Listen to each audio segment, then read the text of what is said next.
Today, we are going to slow down for a while from a busy life and exhausting work. Sometimes in life, we need to spend time alone, away from noisy city and away from crowded people, just to relax, enjoy the things around us, to meditate, and most of all, to thank God for every blessing He has given us. So join me as we walk around Ueno Park. Let's just enjoy the nature God has provided us as we listen to the humming of the birds, the sound of the winds and the trees. Thank God for these wonderful things He has created for us.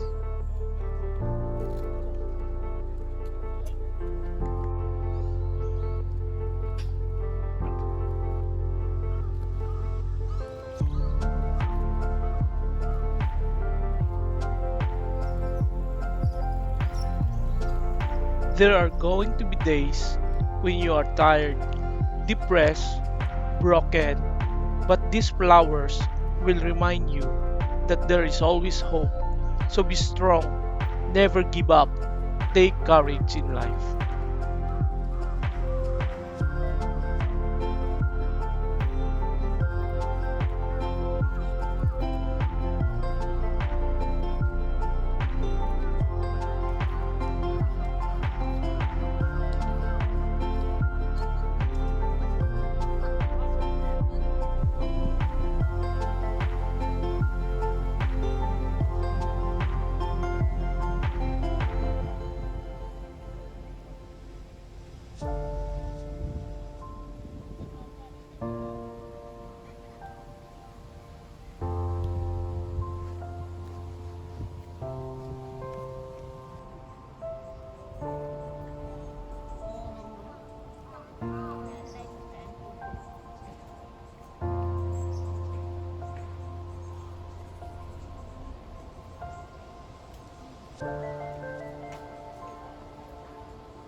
How marvelous is God's creation!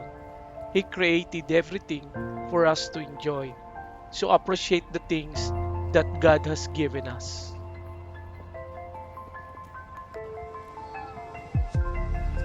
God loves us so much that there is no reason for us not to enjoy life.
There are many reasons to be happy, and one is God has given us knowledge and wisdom to be creative.